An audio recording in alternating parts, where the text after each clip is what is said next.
use. Probably should have seen that coming, since Marjorie Taylor Greene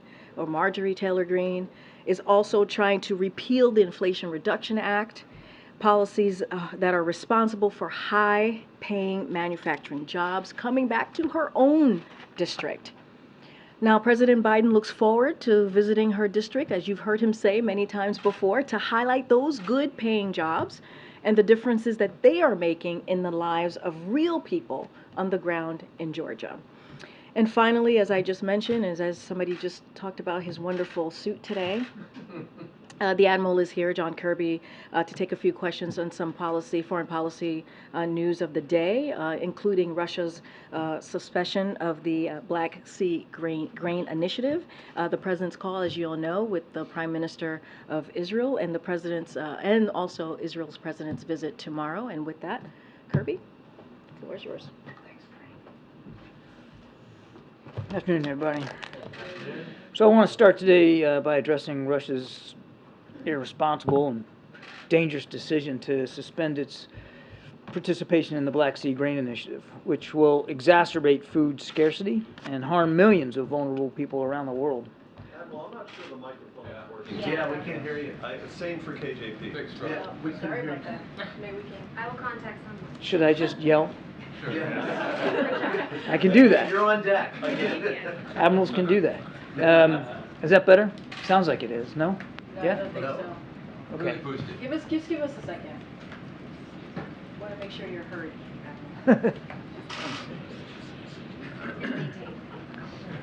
Is it okay if we just start in the back? No? Maybe you could hear him, and same with you. It's just muted today. Okay. I'll try to project. We'll do our best. I've had my grandkids for the last 2.5 weeks, so projecting is something I'm good at right now. I want to start today by addressing Russia's irresponsible and dangerous decision to suspend its participation in the Black Sea Grain Initiative, which will exacerbate food scarcity and harm millions of vulnerable people around the world.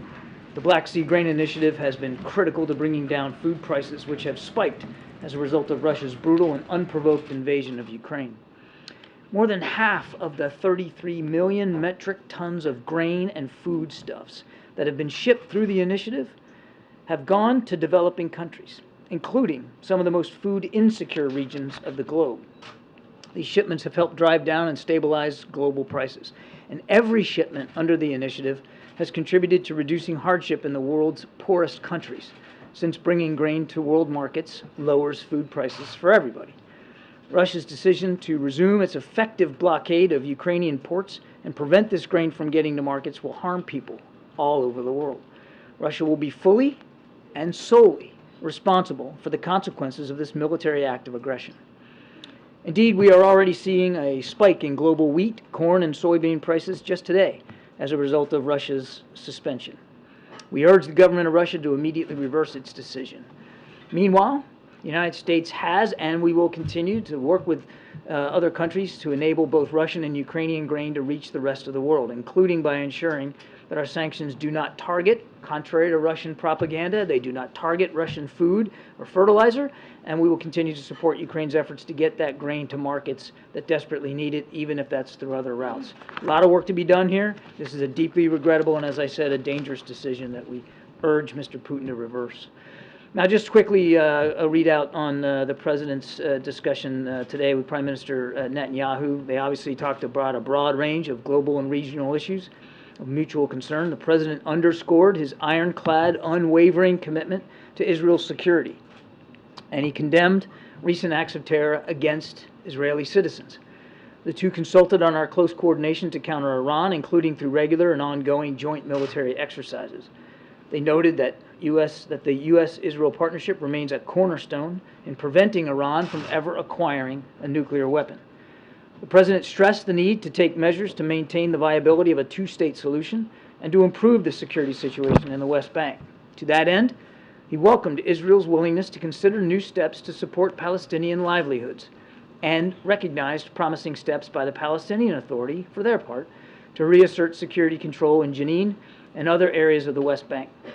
He expressed concern about continued settlement growth and called on all parties to refrain from further unilateral measures. The two leaders agreed to consult with regional partners with the aim of convening a meeting soon in the Aqaba-Sharm format as soon as possible. They also consulted on progress towards establishing a more integrated, prosperous, and peaceful Middle East, including through efforts to deepen and expand normalization with countries in the region and beyond.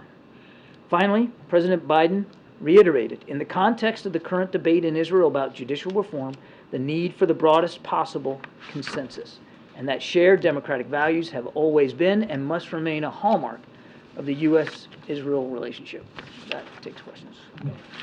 Thanks, John. First, on the call with Netanyahu, the Israelis said that there was an invitation to meet in the United States. Is that meeting at the White House, as Prime Minister Netanyahu has repeatedly asked for? They have agreed that they will meet probably before the end of this year, and all the details of the wheres and the whens are still being worked out. And then separately on the Black Sea grain deal, assuming Russia doesn't lift this effective blockade, what other options are there that the U.S. can facilitate to get that Ukrainian grain out there? Is there additional resources that the U.S. can send to Ukraine to ship it out via rail? Yeah. Or is it really just at the mercy of Russia here? Well, look, to some degree, Russia does have a huge amount of responsibility here. By allowing, or in the previous months, allowing ships to leave through the Black Sea along an approved route. But absent that, we're going to have to kind of go back to where we were before the grain deal was put in place last July, and that's been a year, where obviously the bulk of grain wasn't getting out, because the only other option you have for that is overland, by rail, by truck, overland. And of course, overland transport of anything in Ukraine right now is a pretty hazardous undertaking, and of course you'd have to go through EU countries. They all would have to be okay with that.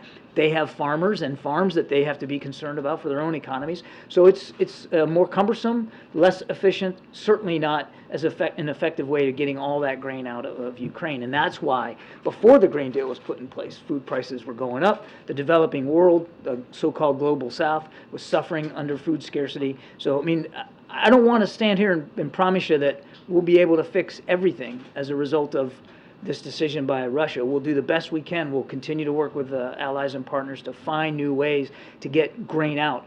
But there's no possible way, just mathematically, we're going to get as much grain out now as we were going to be able to get out through the grain deal if it had been extended. Yes, Sebastian. Thank you. Hello. Also on the grain, just following up on Zeke's question, specifically, is there any thought being given to a plan of just taking the grain out by sea with some kind of escort and more or less daring the Russians to stop it? And then on the bridge, which basically you're arguing that, you're arguing, but you're suggesting that we should just try to run a blockade, an effective military blockade in the Black Sea, because that's what's happening here. Right. No, that's not an option that's being actively pursued. None of that been discussed, made by Turkey had sort of played around with this idea quite a long time ago. That's not an option we're actively pursuing. Okay, thank you. On the bridge itself, the Russians keep making this sound like this is a sort of casus belli. You can't touch the bridge. We'll stop the grain and so on. That's how they present it. Does the United States think the bridge is a totally legitimate military target? So let me take that in two bites. Number one, I've seen nothing that proves causation here, that the strike on the bridge led to Putin's decision not to extend. He had already been leaning that way publicly. Now, I won't speak for him. If he has his own justification, he can do that. But I've seen nothing that points to causation. And then to your second question, we don't take it upon ourselves to determine legitimacy or illegitimacy of targets that the Ukrainians hit. They're fighting for their own country. Crimea is Ukraine. And we don't tell them what is or what isn't legally a legitimate target. They determine their targets for themselves. Okay, so it's not at all in the same category as strikes inside Russia, which is something. Strikes inside Russia, we made it clear to the Ukrainians that we won't encourage and we won't enable strikes inside Russia. What we are trying to do, and have been for 16 months, is making sure that they can defend their own territory and to push back the Russian aggression on Ukrainian soil. Crimea is Ukrainian soil. Just to clarify something, Russia is calling the bridge attack a terrorist attack. They're blaming Ukraine. The Ukrainians have not, though, claimed responsibility. Have you determined who's responsible, or are you commenting on who's responsible? We are not in a position to attribute the attack to any particular party at this point. And you've made clear, obviously, publicly you're urging Russia to reverse this decision on the grain deal. Privately, are U.S. officials reaching out, discussing this matter with your counterparts in Moscow? We are discussing it with our counterparts at the UN and with our allies and partners. I know of no specific discussions with Russian officials directly about it. And can you just discuss again how immediately we may see the impact of this deal being terminated? When will vulnerable countries? I mean, prices went up today. Corn, soybean, and wheat all shot up today as a result of this decision. So we're seeing the impact right now. Thanks. Admiral, just one more follow on the bridge. Have you assessed whether the attack had any effect on Russia's strategic ability to move military equipment in and out of Crimea? Yeah. The short answer is I don't know. I mean, I can't. We haven't. Let me put it another way. We haven't seen any impact of the strike on the bridge to Russia's defensive posture and their military capabilities in Crimea or in southern Ukraine. I mean, they are still arrayed in defense in depth. They are still fighting Ukrainian forces, still trying to push back elements of the Ukrainian counteroffensive. I think it's just too soon to know whether that attack on that bridge is going to have any significant military impact on their ability to continue to fight this war. And yes, it provided land access, terrestrial access to Crimea, but the Russians have many, many, many other ways of providing logistics and sustainment to their troops in Ukraine. So my hunch would be that this won't have a dramatic effect on them. Just another on Israel. The Congresswoman Jayapal said that Israel is a racist state. She later walked that back, but there's been one in a number of comments from some Democratic lawmakers about Israel, and just wondering if the White House had any response to those comments. Well, we saw that she apologized, and we're glad she did. We think an apology was the right thing to do for those comments. I think, as you saw from my readout of the call with Prime Minister Netanyahu, and you'll see this tomorrow when the President gets a chance to meet with President Herzog, our commitment to Israel is ironclad, and we're going to make that clear and consistent every chance we get. Karine, thanks, Kirby. I want to ask you about the Chinese hacking campaign that affected Secretary Raimondo, among others. Do you have an update on how much damage may have been caused by this hack, what information was taken, and also what does this episode tell you about the Chinese's ambitions and capabilities with regard to spying? Okay, there's a lot there. So just let me set it up here. It's important to remember what this was. It was an intrusion into Microsoft Cloud services on an unclassified level. And this intrusion allowed the hackers to get access to some email traffic, particularly that is the main concern here of various government officials and agencies. The reason Microsoft knew about it was because we told them about it. We found it and alerted them to that. And in so doing, we also took steps immediately to minimize any further impact by this intrusion and to close down any additional vulnerabilities. We're going to continue to evaluate the cyberspace environment in the wake of this to make sure that those fixes are in fact doing the job that we expected them to do, and that we're still protecting our vulnerabilities through cloud services and through unclassified email. So we're mindful of this. I think it's important to remember that our systems get attacked, and we're fending off intrusions every day. I mean, from a variety of state and non-state actors. Cyber resilience and cyber security is a paramount concern for the president. You know, we've just recently released a brand new cyber security strategy for the country, and certainly for the government, that we think will have a positive impact on our ability to operate much more effectively and much more safely in that space. Now, as for the attribution, we're not in a position right now, and I don't have an update for you on the investigation to give. We're not in a position to independently verify attribution, but we have seen nothing that would cause us to dispute Microsoft's finding that it was a hacking group out of the PRC. So you just said that you fend off these attacks every day, but in this case, you didn't fend it off, and all the things you talked about were reactive, not proactive. So are you doing enough to proactively prevent the Chinese or another government from gaining access into our, government emails? We work at it every single day. Does that mean that you can prevent every single attack of every single nature? No. I mean, unfortunately, sometimes they get through, but it's not for lack of trying. And this isn't the kind of thing that you fix and walk away from. It's the cybersecurity is something you got to stay on top of every single day because the environment literally changes, sometimes by the hour. So, I mean, I think everybody understands that. It's something we're working at very, very hard. Thank you. Courtney in the back. Thank you. A bipartisan group of senators and members of the House introduced a new Afghan adjustment bill. I know that you've supported that concept in the past. Can you talk about whether you support the newly introduced bill and what you're doing, if so, to get it passed?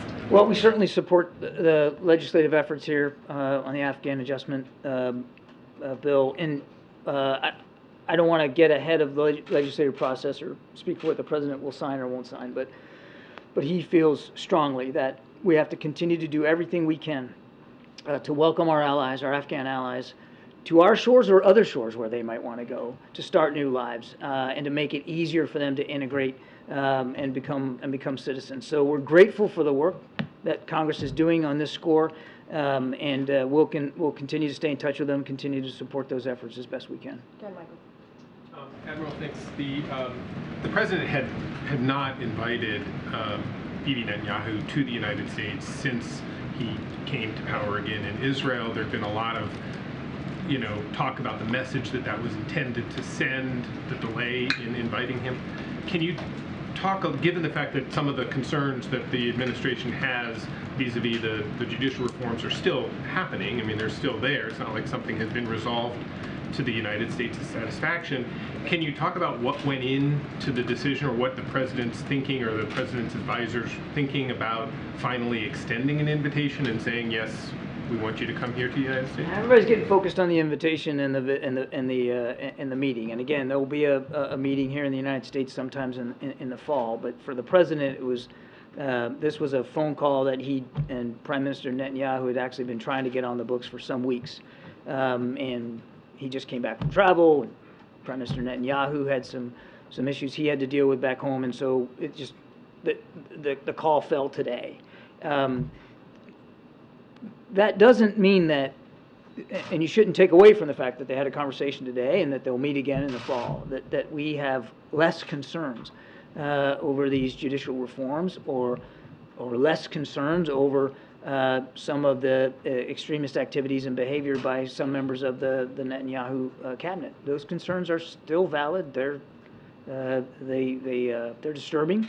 The president had a chance to reiterate, as I said in my opening statement, our concerns about all that in his phone call with the Prime Minister, and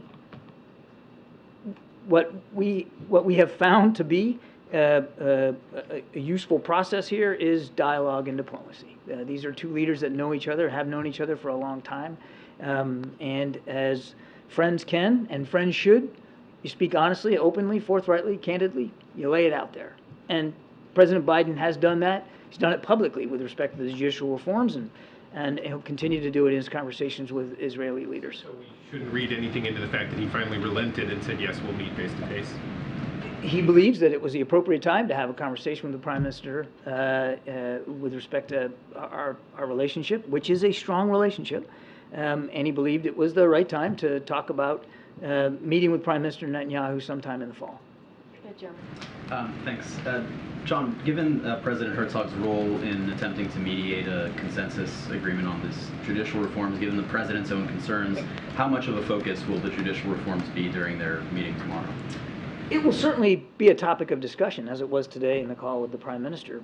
But I don't want you to come away from this thinking that it's the sole topic of concern. It is of concern. The President has made our concerns over it public, clearly, but there's an awful lot of other issues which I fully expect will come up with the meeting with President Herzog tomorrow.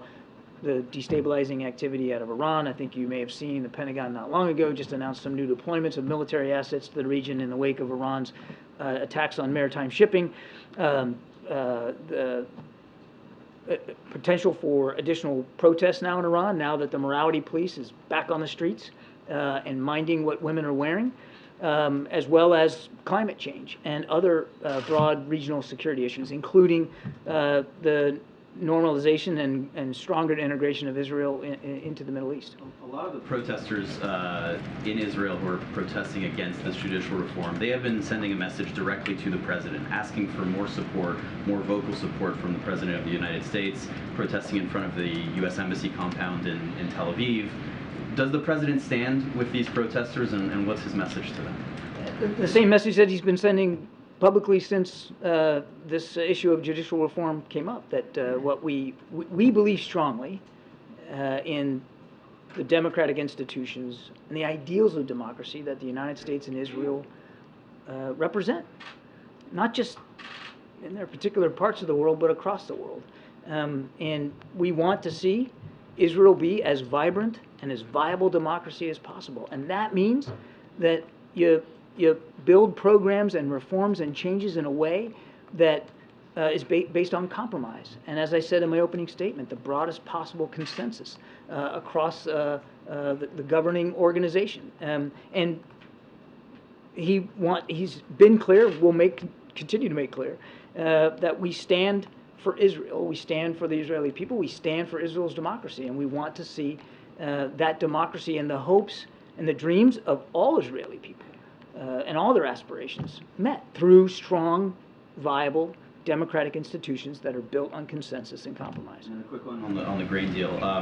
Before pulling out of this deal, Moscow has long complained that Western sanctions restrict the export of their agricultural products. Would the U.S. consider modifying sanctions on Russian agricultural exports or anything else to entice Russia to re-enter this deal? Yeah, as I said in my opening statement, Jeremy, that's Russian propaganda. Our sanctions aren't targeting Russian agriculture. They were still, even as the grain deal was in place, able to get their grain and foodstuffs out, and there's no sanctions on fertilizer. This isn't about shutting down Russian farms. That is a trope that Putin puts out there, so there's no reason to consider changes since we're not doing it in the first place. Way in the back there.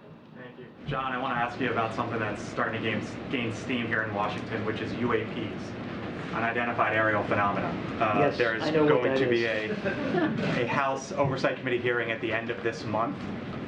Senator Schumer has put forth an amendment to the NDAA that is modeled after the JFK Assassination Records Collection Act. What level of transparency does the Biden administration believe that the American public deserves and should have as it relates to UAPs? Well, without speaking to proposed legislation, I won't do that. As you know, the Pentagon has stood up an entire organization to help collate and coordinate the reporting and analysis of sightings of UAP across the military. Before that, there wasn't really a coordinated, integrated effort to do that. And of course, we will always want to be as transparent with members of Congress and with the American people as we can, considering national security concerns. This used to get laughed at for quite some time, for years and What decades. gets laughed at? The idea of Congress taking this up. I mean, Gerald Ford talked about this as a congressman back in 1966, and here we are, what is that, 60 years later, give or take. Is this a legitimate issue? Does the administration believe that getting to the bottom of these sightings in the air, is it a real concern? Is it a real legitimate issue as you see it? Yeah. I mean, we wouldn't have stood up an organization at the Pentagon to analyze and try to collect and coordinate the way these sightings are reported if we didn't take it seriously. Of course we do. I mean, some of these phenomena we know have already had an impact on our training ranges. For when pilots are out trying to do training in the air and they see these things, they're not sure what they are, and it can have an impact on their ability to perfect their skills. So it already had an impact here, and we just want to better understand it. Now, we're not saying what they are or what they're not, we're saying that there's something our pilots are seeing. We're saying it has had an effect on some of our training operations, and so we want to get to the bottom of it. We want to understand it better. So, yes. Do you believe these whistleblowers that have come forward? I'm not going to talk about individual Thank whistleblowers. you so much, John. I have an Iran question and an Afghanistan question. Just starting with Iran, if we can dig a little bit more into your comments about the morality police who are now hitting the beat again and enforcing the wearing of Yeah. hijabs. What is the administration's take on this? What leverage do you have to counter this? Can you maybe extend more asylum invitations to Iranian women, so on and so forth? Well, as you know, we've already sanctioned members of the morality police. We've sanctioned some entities that have supported the activities of the so-called morality police. It's already led to the death of one young woman and the injury and wounding of countless others, men and women. Iranian women should be able to decide for themselves how they're going to observe their faith and how they're going to dress in public. And nothing's changed about our stance on that. And we'll watch this closely. And if we believe that more accountability needs to be had, if we believe that we need to take additional action to put more pressure on the regime, we'll do that. On Afghanistan, Pakistan says the presence of Afghan refugees in Pakistan has created instability. They've accused Afghanistan of harboring anti-Pakistani militants, and they threatened to take action against them in Afghanistan. I'm just curious, what is the White House's stance on this, and does the White House plan to use some of that over-the-horizon capability to assist them in targeting these individuals? We've seen no indication that Afghan refugees in Pakistan or along that border are guilty of acts of terrorism. And we're grateful to Pakistan for the incredible generosity that they have extended to so many Afghans who are just looking for a safe and secure place to be. And we'll continue to work with Pakistan as we have on their legitimate terrorism threats and their challenges in counterterrorism. I'm not going to speculate about an over-the-horizon event or not. I mean, the president's been clear that we're going to take seriously our ability to improve our over-the-horizon counterterrorism capability, and we'll use it effectively as we need to use it. Thanks, Greg. John, the Treasury Secretary said of the hacking attack that she has concerns. The U.S. has expressed those concerns to China, but nevertheless, we intend to deepen our discussions with China and increase our engagement. Doesn't that send the message to China that they can keep getting away with this? No, the message it sends is that the way you handle tensions, the way you deal with disagreements, the way you best deal with issues like this, assuming it's I'm not in a position to attribute this, but assuming this is a PRC hacking group, is engagement, is being able to have candid, forthright conversations and hold each other accountable for behavior as appropriate. Let's not get ahead of the investigation. FBI is still working on it. I don't think we should get ahead of that. And if there needs to be, as Jake said yesterday, if there needs to be accountability, then we'll execute accountability. But that doesn't mean, even if it is a hacking group from the PRC, it doesn't mean that you torpedo an entire bilateral relationship, the most consequential in the world, militarily, economically, politically, because of one act. You deal with it, you hold people accountable as appropriate, but you still got to work on making sure this relationship, this competition, and it is a competition, Jackie, is handled responsibly. Why is it an if there needs to be accountability, though? Shouldn't someone be held accountable for hacking cabinet-level officials in this administration? Of course. My answer to that was if it's, in fact, a PRC hacking group, and that was the context of the question. But yes, of course. Was Gina Raimondo the highest level official to be hacked? Was she the only cabinet level official? Secretary Raimondo? Yeah. As far as I know, yes, but again, I don't want to get ahead of an investigation. And then on the F-16s and F-35s to the Middle East, what was the final straw in pushing the Pentagon to make this move? I'd refer you to DOD. Anything else on why that decision was made, though? I know that it's been a lead-up since May with all of the maritime issues, as you mentioned earlier. Well, I mean, you're talking about the additional assets. Yes. I mean, first of all, again, I'd point you to the Pentagon to talk about that with more specificity. But we have seen in just recent weeks an increased level of activity in the maritime environment of Iranian attacks on maritime shipping. They have become more bellicose, more active, and more dangerous to peaceful maritime shipping in the Gulf region. And the Secretary of Defense wants to make sure, as he should, that we've got the proper capabilities and assets and readiness in place to deal with that. Just a couple more. Thank you.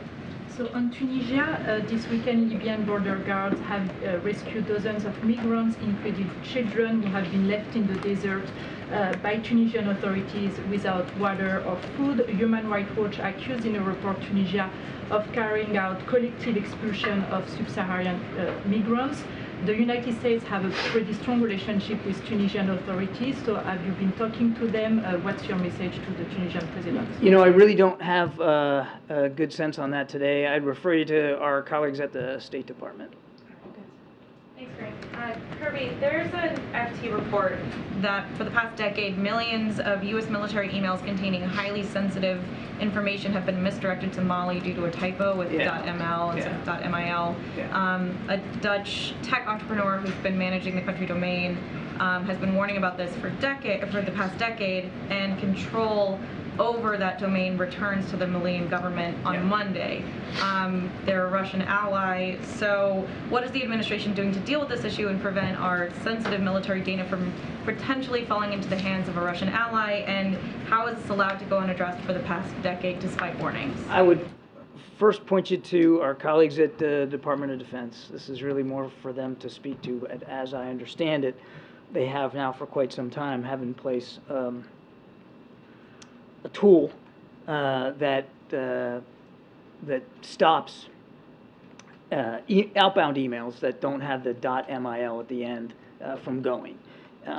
There's not a huge amount that they can do for people sending emails into the .mil domain from outside. For instance, if you're working on your home computer and you're sending a document to your work account or something like that, which actually shouldn't be working on official stuff at home anyway, but they have done training of DoD employees, as I understand it, to warn them about that practice. But when it's inbound to a .mil address without MIL, there's not a lot that the Pentagon can do to stop that. But they're obviously been mindful of this for quite some time and have been, again, working on outbound fixes and working on training for any problems of inbound traffic. And then we'll take two from the back. There is a meeting tomorrow from an emissary of the Pope with the President, Cardinal Zuppi, about humanitarian issues with Ukraine and so forth. Are you able to preview that at all? And is there any particular urgent event that is having him travel from Italy to meet with the President? The Cardinal's coming at the specific request and as an envoy of the Pope to have discussions here about the war in Ukraine, specifically about humanitarian concerns in Ukraine. As an example, the thousands and thousands of Ukrainian children that have been shipped off to basically concentration camps in Russia or Russia-occupied territory, and we look forward to having those discussions. Brian, and we'll take two from the back. Thanks, Karine. John, if this sounds obvious to you, just let me know. In speaking with members of the DoD today, they say if Russia was successful on the battlefield, that we wouldn't see this instigate. They wouldn't instigate a blockade. I'd like to know if you agree with that, and if so, how weakened do you think Russia is? And as an ancillary to that, could you just upgrade us on the Wagner Group and any lingering effects that's had on the Russian military? Well, there's a lot there, Brian. I can't. I won't even pretend to get inside Putin's brain on why he's made this, as I said, reckless decision on the grain deal. It's completely irresponsible. And whether it's related in some way to how poorly they're doing in Ukraine militarily, or whether, as in Jeremy's question, it's related more to grievances that he has conjured up about Russian agriculture. I don't know. We just know that it's reckless and irresponsible, and we want them to change their view on this. As for how the counteroffensive is going, the Ukrainians have said themselves they're not going as fast or as far as they would like. This is tough. I mean, we knew it was going to be hard when we were talking to them months ago about this, and it's turned out to be hard. The Russians have had months to dig in and to be entrenched, defense in depth, and defense is the stronger form of war. They're taking advantage of that as the Ukrainians try to go on the offense now for really not the first time, but certainly the first time in a long time throughout the 16 months of war. And they're running into effective defenses, including significant minefields. And it's hard enough to go through a minefield, whether it's a maritime or terrestrial minefield, all by itself. And when you're being shot at and shelled, which they are, it's particularly hard. So we're just going to stay focused on making sure that they have all the tools and capabilities that they need. And I don't know if I completely answered yet a third question. Yeah, well, do you see any lingering effects because of the Wagner group? I mean, is there any... No. I mean, no. We don't know where all these guys are. We think some of them may still be in Russian-occupied territory in Ukraine. We know some have gone to Belarus. We've seen reports that some have gone to Africa. I mean, there's still a viable group here, and they're still doing some pretty bad things. But whether or not what happened with Mr. Prigozhin has had a dramatic impact on the war in Ukraine, I would have to say it's too soon to know right now. And the short answer is, in terms of the counteroffensive, we haven't really seen a major impact. All right, go ahead, Phil, and then Raquel. And then we're gonna... Thank you, Karine. The administration has been critical of Senator Tuberville with his holds on military promotions because of social policy and saying that he is harming military readiness. On the flip side of that impasse, and this is something that Republican lawmakers have raised, why is the new DoD policy on abortion critical to military readiness?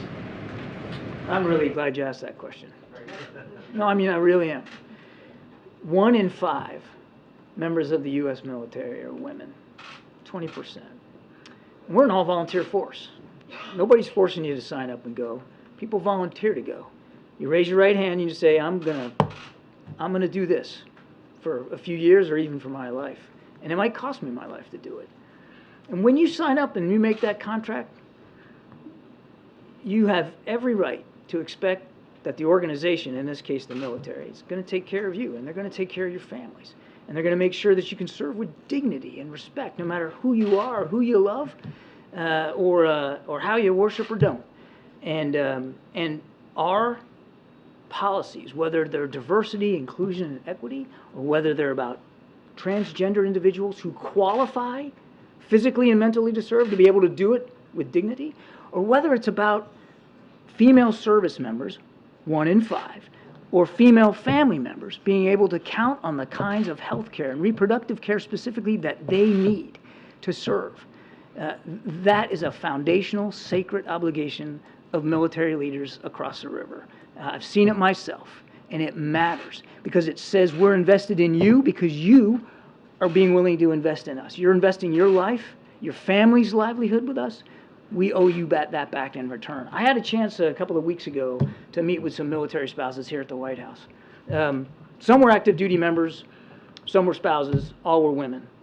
And 201, they told me, that abortion laws in this country that are now being passed are absolutely having an effect on their willingness to continue serving in uniform or to encourage or discourage, in this case, their spouses from continuing service. So if you don't think there's going to be a retention and a morale issue, think again, because it's already having that effect.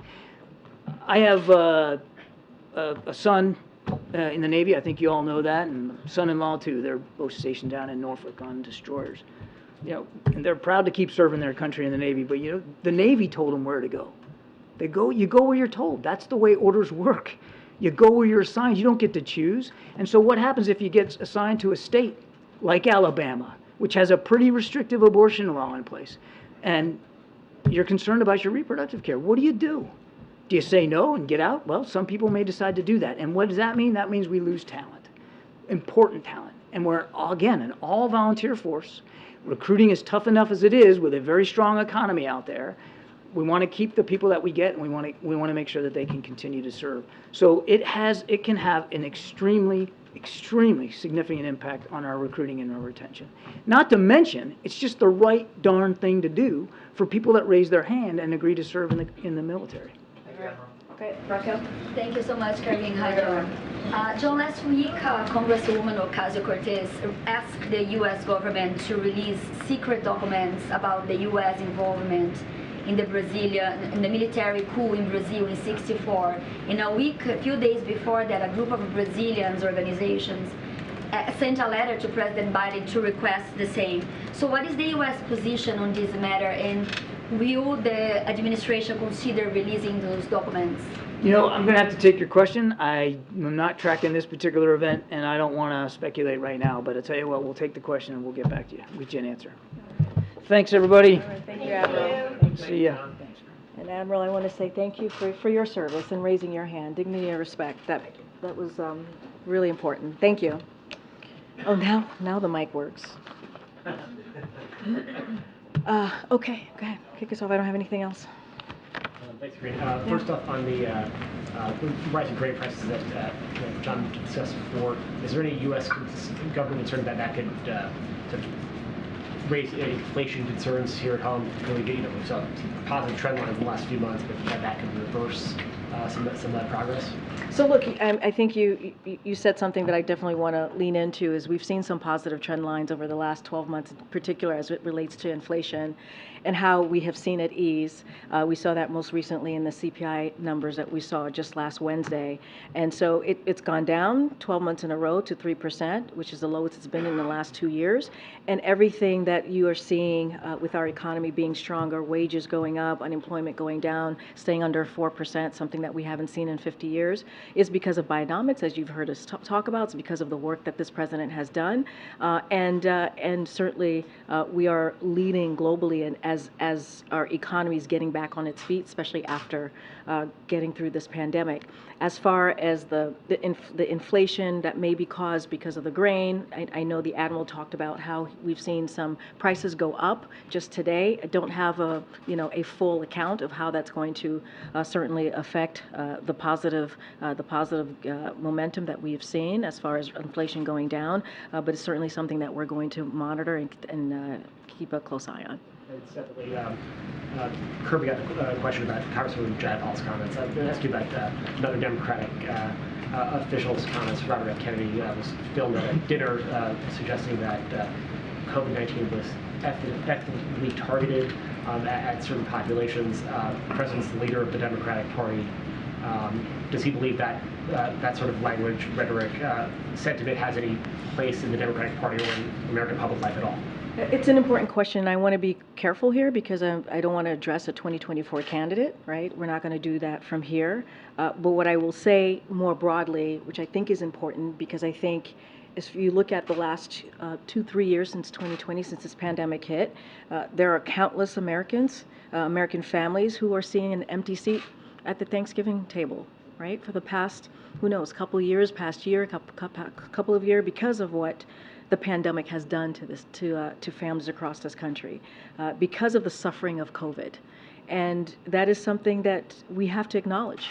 And that is something that is important that we speak to.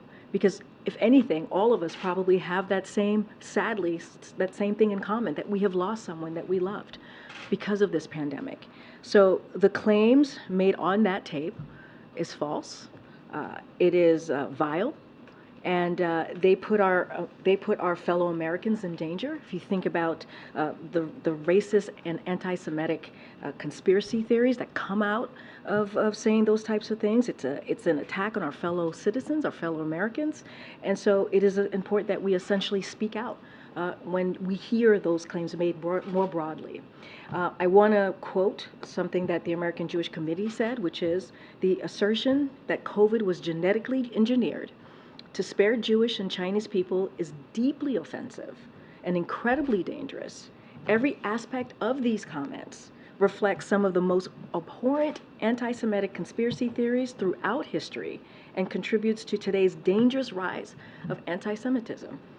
And so this is something that this president and this whole administration is going to stand against when we hear that type of those false claims against Asian Americans, against Jewish Americans. We're going to continue to speak out, and we believe, and this is something that we just heard, It's important to protect the dignity and of our fellow Americans. It's important to respect our fellow Americans. And so it is, as you can understand, the core principle of our country. And then lastly, you took a 2x4 earlier to Senator Tuberville.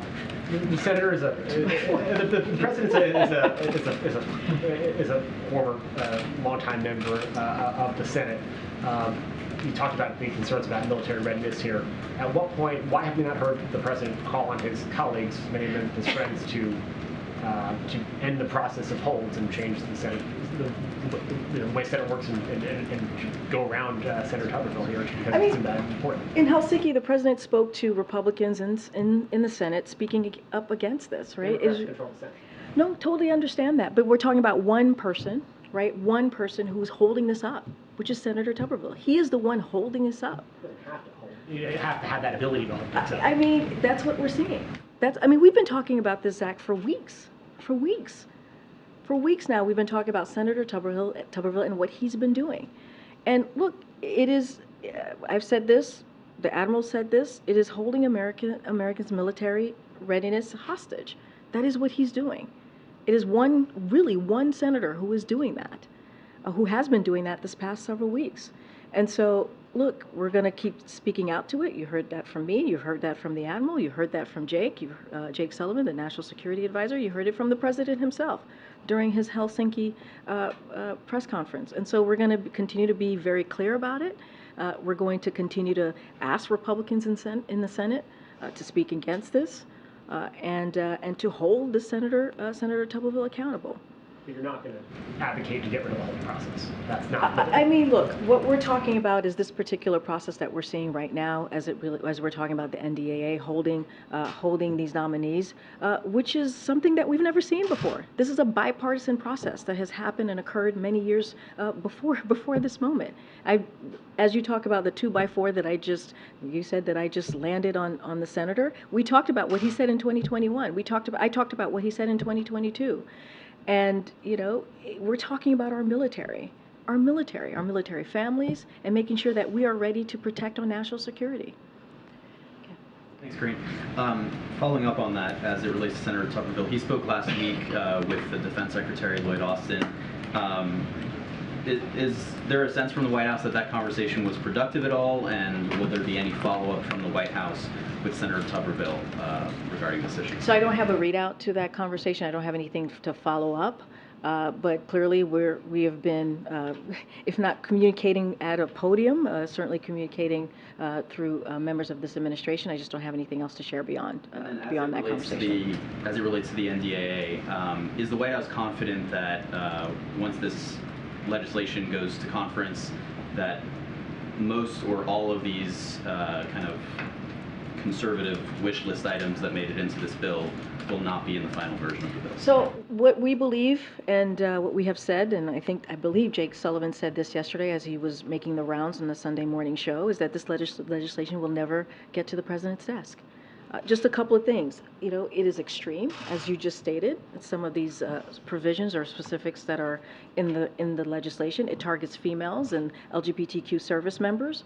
A small number of House Republicans are playing politics, as I've said many times, with our national security and support for our troops. This is historically done in a bipartisan way. This is how we've seen this process move forward, and we believe that it will be done in a bipartisan way. We have that confidence that the Senate will do its job and get this to the final bill in a more broad bipartisan way. And so that's what we believe. And look, this hurts our ability, right, to recruit and retain the strongest military force that we have, the most diverse military force that we have. And so it is in the world. And so it is important that we get this done in a bipartisan way. As it stands today, this bill will not get to the president's desk. We're confident in that. And then on a separate issue, on Thursday, the Secret Service closed its investigation into the baggie of cocaine that was found in the West Wing. In a statement Thursday, I believe it was Olivia who said that you guys had been briefed on the investigation, you were reviewing it. So what conclusions have you drawn from it? Do you expect Secret Service to make any changes to security protocols as a result? And lastly, you had initially expressed confidence that the Secret Service would get to the bottom of this. are you surprised that they didn't? So look, let me start with the protocol piece. That's something that Secret Service is going to handle. Any changes of protocol, how we move forward, that's something for them to deal with as they handle the security, certainly of this campus and of the White House more broadly. Look, we believe that the Secret Service did a thorough investigation. Certainly not going to opine on the investigation. Of course, we're going to have confidence that they're going to do their jobs and do everything that they can to get to the bottom of this. Of course, that is something that we have confidence. We will always have confidence in that. But as you just stated, we've been briefed on the outcome, and in their public statement, as well as the Secret Service have said, there is hundreds of visitors that traveled through this area where the cocaine was found across that weekend. And so I'm going to leave it to them for any additional information, but certainly not going to opine on the process here. But we believe it was a thorough investigation. A couple of economic questions, Karine. Does the White House support the aims of the entertainment industry workers who are on strike right now? So look, the president believes all workers, including the writers, including the actors, they deserve a fair pay, right? And they deserve fair benefits. That is something that the president believes. This is a president, as you've heard us say over and over again, that is the most pro-union president in history. And so he believes in and consistently support workers' the right to strike. You've heard him say that. He believes in collective bargaining and how it works. And so that's what he believes. It helps business succeed, and it helps also workers secure wages so that they can raise their family. We've been talking about dignity and respect, so families can raise, Americans can raise, workers can raise their families with dignity and respect. So we sincerely hope that both actors and writers strikes get resolved, and that the parties come together and have a mutually beneficial agreement as soon as possible. But of course, we believe that all workers, including writers and actors, have the right, deserve to be able to have a fair pay and benefits. So we've got that strike, we've got the issue with the Teamsters. Is there any concern at the White House that labor strife generally is going to lead to more generous contracts and push wage inflation up higher? Do you agree with current and former Fed officials who say that wages need to not rise as quickly as they are to get inflation back down to target? So look, I'm not going to get into the economics of this, like what economics experts are saying specifically about wages, but what we have seen, right, from the CPI data, that wages have increased. We've seen unemployment go down. We've seen a positive movement with the economy because of what this president has done, because of Bionomics. I will say this, again, this president believes in that workers have the right to strike. They have the right to ask for fair wages, for fair benefits. He believes in collective bargaining. He thinks that's an important tool that works. And so this is very much a pro-union president. So he's certainly not going to get in the way of that. He's going to continue to make sure that he's protecting that and speaks to that. But as it relates to the economy more broadly, what we've seen from the data is important as well. What we've seen from what the president has done with his own policy is indeed working. When you think about more than 13 million jobs created, when we see wages going up, when we see unemployment going down, that's important. That's because the president has made it a priority to make sure that we have an economy that works for all, that builds an economy from the bottom up, middle out. And that's what you've seen from every policy that this president has put forward. And just one more on that. The president had a tweet out last night saying that real wages for the average American worker are higher than they were before the pandemic. That tweet has now been annotated with a message from the platform saying that is not factual, and that they have some stats and some charts footnoted along with that.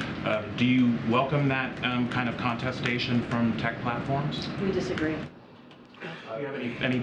Well, we disagree because we're looking at the data from February of 2021, and what we've seen is that wages have gotten stronger, have increased. We've seen that Bidenomics has been really helpful in getting to make sure that we build an economy that leaves no one behind. What we've seen from the beginning of this administration with the American Rescue Plan, making sure that we're dealing with COVID. We're just talking about COVID and what the president has been able to do to deal with an issue that turned our economy upside down, that took the lives of many Americans. And because of this work that this president has done, and also what Democrats were able to pass very early on, we've seen an economy that's now growing. And so that is how we're going to continue to move forward, make sure that, again, we have an economy that works for all. And are you able to share that information with Twitter, given the judicial? Sure, we're happy to do that afterwards. Go ahead. Thanks, Karine. Just one follow-up on UPS. The Teamsters president specifically urged the White House not to intervene in the case of a strike using the Taft-Hartley Act. Will the White House promise not to intervene if workers, in fact, do go on strike? So look, anytime we hear, there are these discussions, we want to ensure we're playing a constructive and productive role, right? That's how we kind of move forward here. As you just stated, the Teamsters have asked us to not get involved, to intervene, and hopefully the two sides can reach a mutual agreement and come to the table and do that collective bargaining that I was just talking about. We'll continue to be in touch with both parties constructively, support any efforts to reach a solution. But again, we are confident that both sides are going to come to an agreement, and continue to have a constructive presence as we continue to stay in touch. So that's our role that we see playing moving forward. Yeah. Thanks, Karine. First, following up on the cocaine, you said that it was very important to President Biden that the Secret Service get to the bottom of who brought it into the White House. So can you just talk about his reaction when he learned that the investigation did not end with a suspect? No, and I appreciate the question. Look, I'm just not going to opine on this, not going to get into specific on this. We believe the Secret Service did a thorough investigation. We've been briefed of the outcome. They shared the detail in a public statement, which I think is important for the American people to hear directly from the Secret Service who did the investigation. Look, one of the things that they said in the public statement is hundreds of people come through this particular area, and it's a heavily traveled working area, and so that's what they were able to find doing this thorough investigation. And so, especially during that weekend, we think about Friday, that Saturday, and that Sunday, and also that I believe that Monday, that weekend, I should just say, that it was heavily traveled. So is the president satisfied with the explanation that someone was able to bring an illegal substance into the White House because there are hundreds of people who come here? What I will say is that the Secret Service did a thorough investigation. That's what we believe. They put out a public statement. I think that's important. Anything else detailing any details or any more information, I would reach out to the Secret Service. Thank you. And then one more on Tuberville. After President Biden made those remarks in Helsinki, the senator said that there's no chance of changing my position if we don't sit down and visit. So why doesn't the president sit down with him and try to hash this out?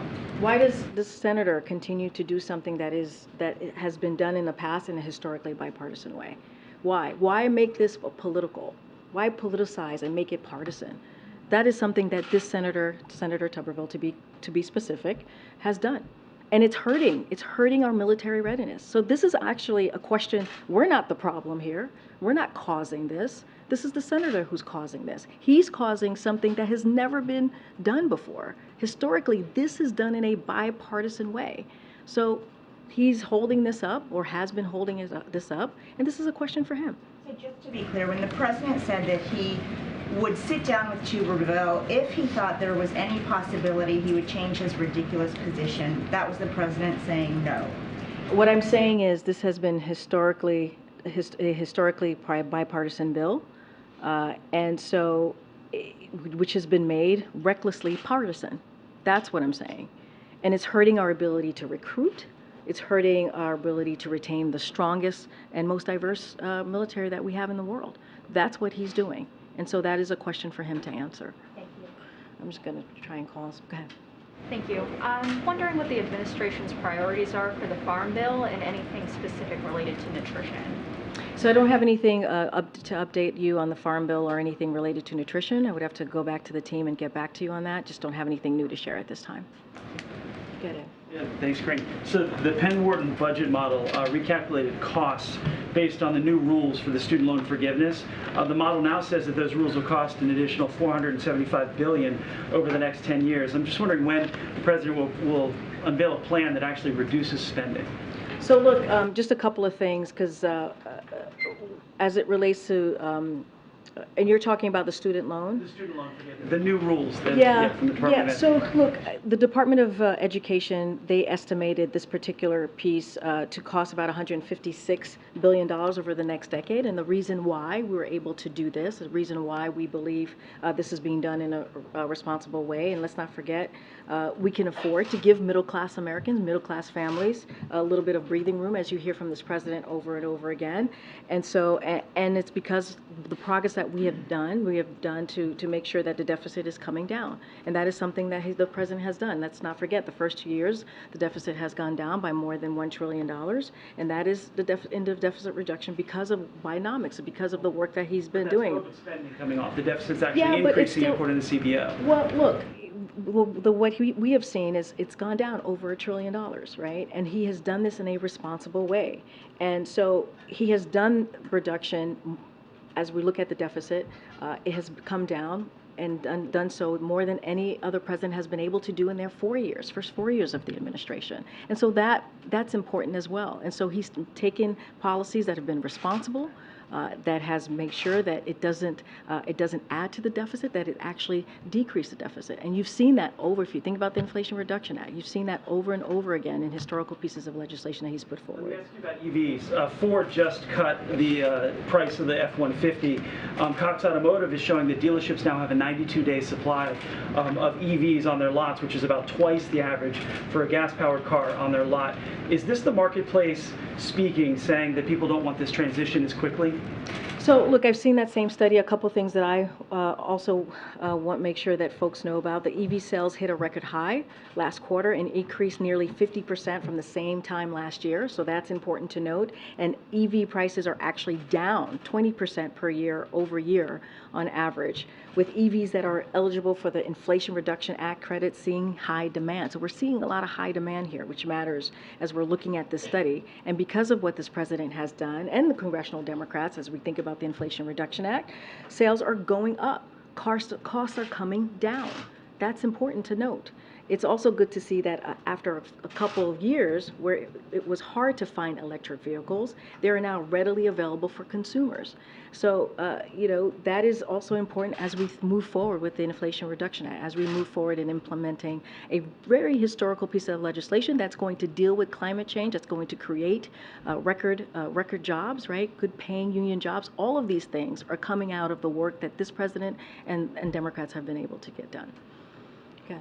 Thanks, Karine. I saw there was a report that President Biden and Senator Sanders are meeting with labor organizers today at the White House. I was wondering, one, if you had any details on that, and two, if the president has any plans to raise the senators' his decision to hold up the president's NIH nominee while the two are at the White House together. So a couple things about the president and senator. They're going to drop by a White House meeting with young workers, organizing unions in a variety of industries, many of which have not traditionally been organized. Workers participating in Monday's meeting include employees of Starbucks, minor league baseball, Bluebird, and Sega.